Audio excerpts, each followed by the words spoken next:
Thank you very much, and welcome to this session on finance. It's never a good idea to compete with your chair, who is somewhere in another room at the moment telling people all the excitement about CSUs. So in that context, I'm delighted, I was going to say, to see so many of you here. I can't actually see you with the blinding light at the back, but I hope you can see me.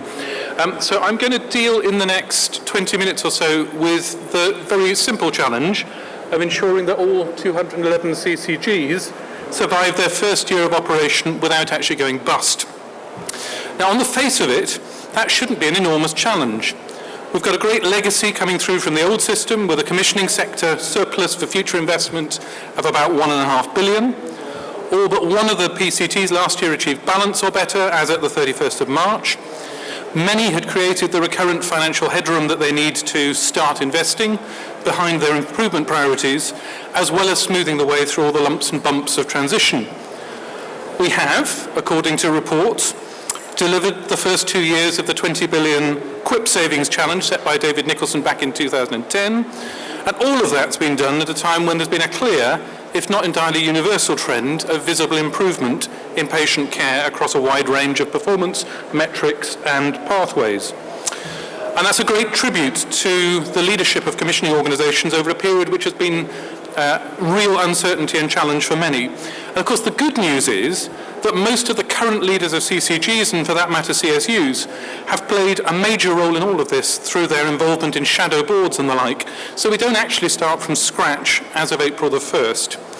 However, and this is a finance director's talk, so it always has to have a but quite early on in the speech, like the slightly iffy summer that we're all allegedly enjoying at the moment, there are quite a few storm clouds which are really going to impact on that otherwise very sunny picture.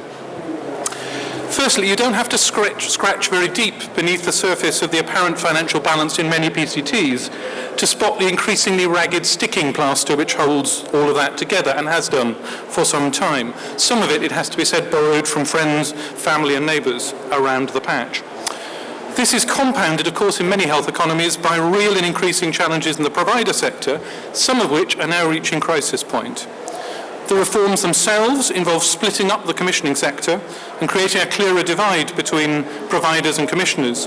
And all of that is going to make management of emerging pressures significantly more complex than was previously the case.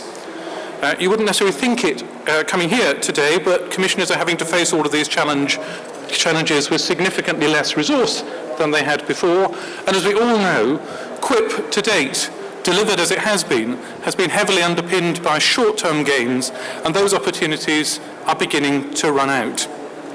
Now, despite all of this, I do believe we can survive 2013-14 without going bust, but CCGs who are simply focused on achieving financial balance in the first year, as the title of this talk might suggest, are likely to fail in their rather more fundamental goal, which is, of course, not just to make ends meet, but to use the scarce taxpayers' fund entrusted to us to create high-quality care for all, right now, and in a sustainable way for future generations.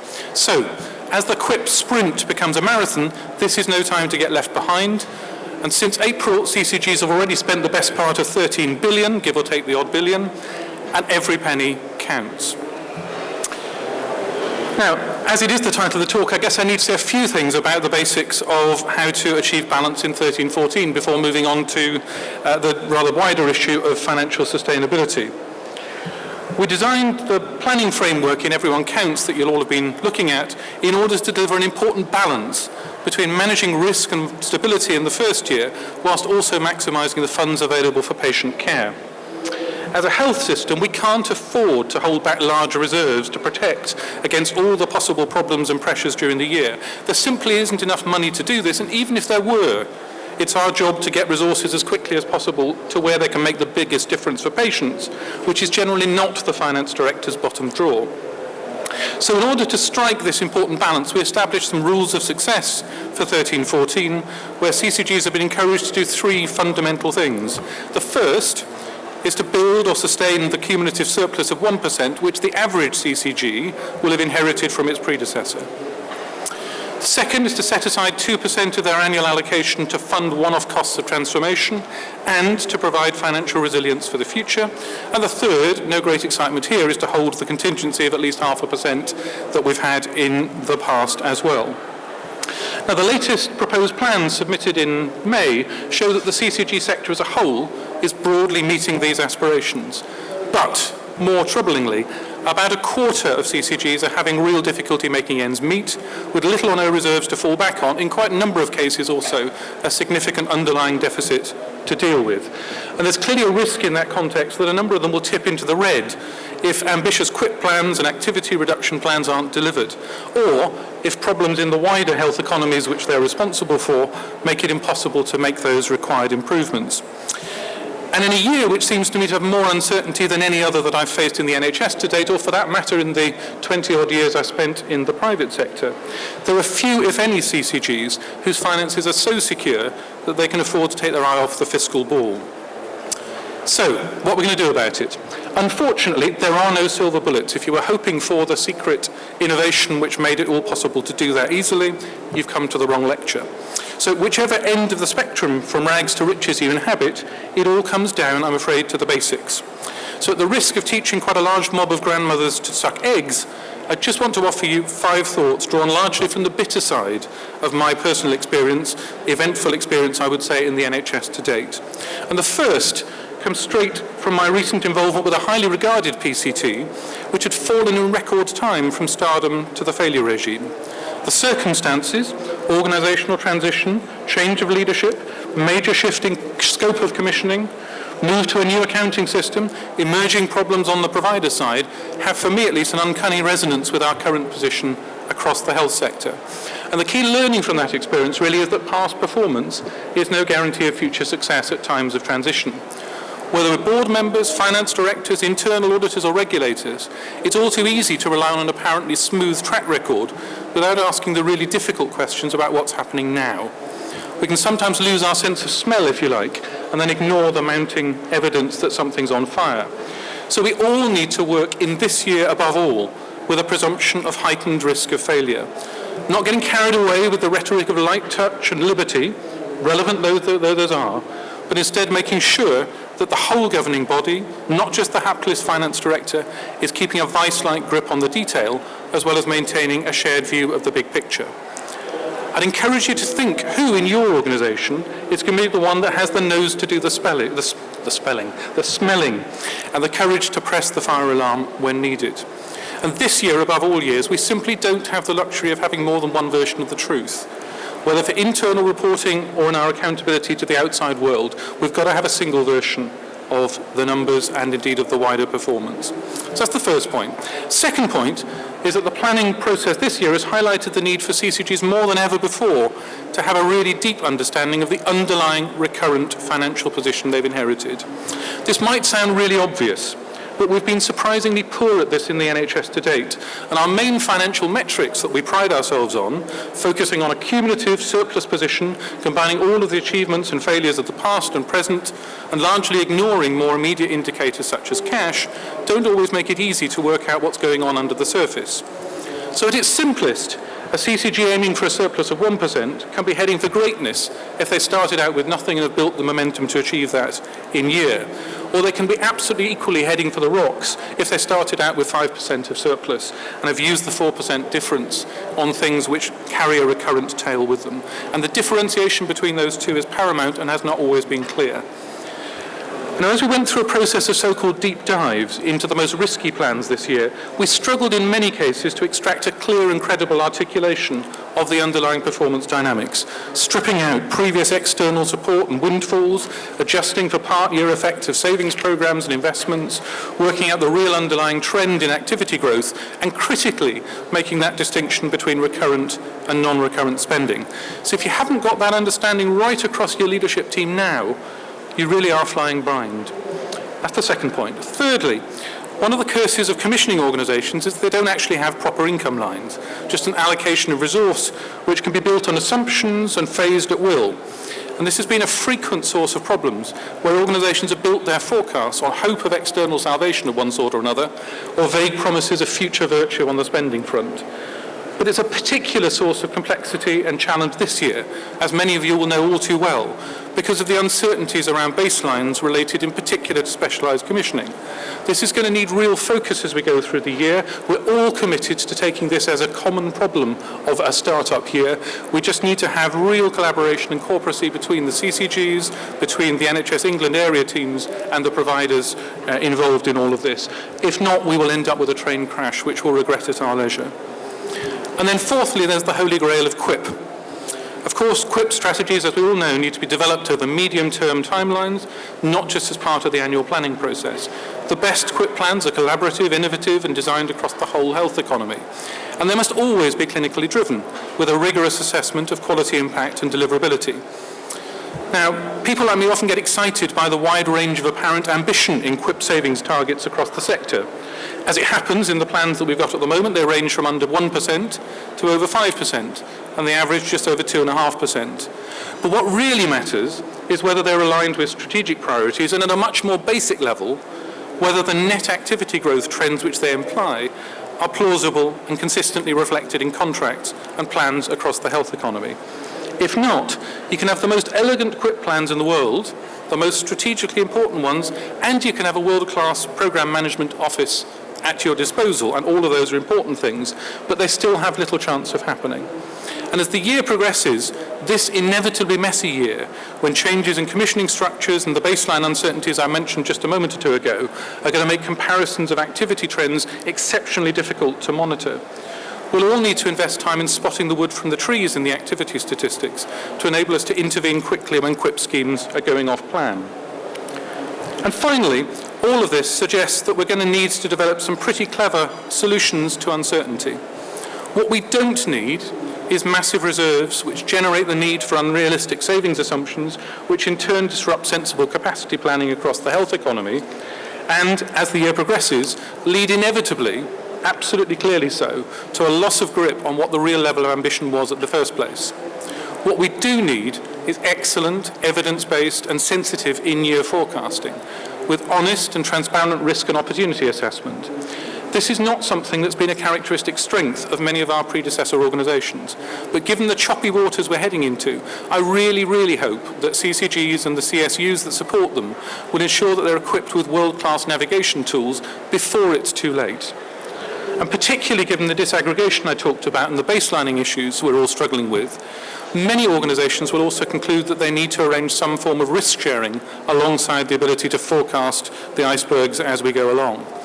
There's no one right answer to this. It needs to suit the circumstances of the risk and the organisations concerned, and we're certainly not proposing to organise this centrally. But we've seen some great examples of collaborative risk-sharing approaches amongst CCGs and between NHS England and CCGs, ranging from relatively narrow collaboration on specific initiatives to full risk pooling of major services contracts. And I would commend to you all of those things as being the key things to keep your mind on as we go forward. In my judgment, surviving year one is possible, but for many CCGs, perhaps all CCGs, it's going to be a big challenge, and one in which none of us can afford to fail, because there's no second sitting of this particular exam. And it's not the only one, not the only challenge, or even the main challenge we've got to face. So as I turn now to planning for sustainability in the future, the answer seems to me to lie in seeing year one as the first year of a journey to building long-term financial sustainability, which simultaneously will enable the delivery of excellent patient care and the kind of transformational improvement in health outcomes that I hope you, as I did, have come to your jobs to deliver. This is the high-quality care for all now and for future generations, which I referred to earlier. Now, at national level, NHS England will be calling for open and transparent debate in what's being called the big conversation over the coming months to develop the strategy for the future. And I think CCGs need to be front and centre of those conversations with the local populations. You might question, some have, whether now, 2 months into a massive transition programme with more than enough to keep us busy, is the right time to launch such a programme. Well, I think it really matters. Together, we're responsible for a critical £96 billion industry, bigger than most national economies around the world, and one that's relied upon by every single person in the country. Doing that without a strategy is like flying a jumbo jet blindfolded and without the autopilot switched on. It's not going to be a happy journey. So I think that really matters. Second point is, we've now got the legitimacy to do a strategy. We, the CCGs, we, NHS England, we, the commissioners. We need to seize the legitimacy we get from being the voice of the patient, and we need to use the insights we get from that to shape the future of our service. And the way we're planning to do that is to set out over the next month or so a clear evidence-based case for change, showing why the current system is both clinically and financially unsustainable. Now, there's a really key point of principle here. Elsewhere in Europe, governments are solving this problem by variously cutting access to services, making people pay for them, drastically cutting the pay of health service employees, or pumping in money they haven't actually got. None of these is the way that we want to go. We are completely committed to retaining universal access to high-quality services, free for all and based on need. And it's already clear that the money is at best going to stand still for the next few years, and at worst will start becoming even tighter. So we need to unlock the most innovative and powerful ideas for squaring what seems to me like otherwise an impossible circle through our dialogue around the strategy. And then we'll support local communities to work together to incorporate them in their own plans in a way which creates vibrant health economies responding to the needs of their particular populations. So you might think, what's all this got to do with balancing in 1314? Well, the point is we can't wait for the end of that strategy process before we start putting things into action. Such financial flexibility as we've got will run out very quickly. So as I said earlier, every penny we spend in 1314 needs to count and needs to be directed towards those goals of changing the quality of things for patients. The starting point on strategic planning is at best patchy. PCTs really struggled with this, and outcomes from the CCG authorisation process in relation to planning-related conditions suggest there are still big challenges in this area. CCGs across the country found the planning criteria among the hardest to address, and the substantial group of CCGs that still have planning-related conditions are requiring significant levels of support in order to address them. So why is it so difficult, and what can we do about it? There are many challenges to focus on, but just a couple which I think are particularly relevant to my theme today. And while they're finance-focused, they're by no means limited to the finance community. Firstly, we need a step change in our capabilities in modelling. Too often, there's been a fatal dislocation between clinicians with great ideas and accountants with extensive spreadsheets of numbers which often appear to be for their personal entertainment. And transformation programmes have frequently been severely hampered by the lack of a shared understanding of financial dynamics between commissioners, providers, and indeed other local partners like social care, resulting in rival models and competing solutions. So I think we need to develop the art, or maybe it's a science, we can debate that a long time, of fusing together clinical and financial insights to model future scenarios in a compelling and evidence-based way. Models which span commissioning and provider impacts and have the clarity to support shared decision-making for the future. CCGs and their local partners need to own these, but there's also a clear role for CSUs to help develop and populate them. Second thing is, we need to ensure that we're getting the biggest bang for our buck on our investments and on our innovations. This is of paramount importance for different reasons, whether you've got a little or a lot to invest. Linking outcomes to investment is commonplace in most industries, but it's a particular challenge in healthcare, and one which frankly we've not really had to address with urgency in this time of plenty that we've had to date. I'm personally committed to helping to create a more rigorous approach to identifying and measuring the patient benefits resulting from investment. That's what value in the NHS is all about, and it's a key pillar of the work, for example, that we're doing on allocations going forward. But it's very much a long-term project. And again, we can't wait for the Holy Grail. The boldest innovators in other sectors are those who are slick at evaluating with the evidence they have available at any point in time. They evaluate, they set clear and immediate indicators of success, they quickly assess whether things are on track or not, and then they either promote them or kill them based on the emerging evidence. Now, CCGs with the support of CSUs are going to need to emulate those fast cycle innovation disciplines if they're going to have any chance of maximising the impact of the significant but ultimately finite capacity for investment that we've got, and in the process manage the risks of experimentation in a vital public sector needing to operate at pace, but which operates under what is often a very harsh spotlight. And it's not only about the new money, it's also about reshaping the whole pattern of health and indeed social care spending. It's about understanding the matrix of what and whom we spend it on currently. For example, by shining a clear light on the way that we care for the 5% of the population on which we currently spend nearly half of our combined money. It's about engaging with health and wellbeing boards, patients and other stakeholders to determine the future profile, the one that delivers the best possible outcomes from the limited resources available. And it's about working out how to migrate from A to B in a safe and affordable way. And again, we need to fall back on a much richer mix of evidence than we've had in the somewhat anecdotal approach we've often had to strategy in the past.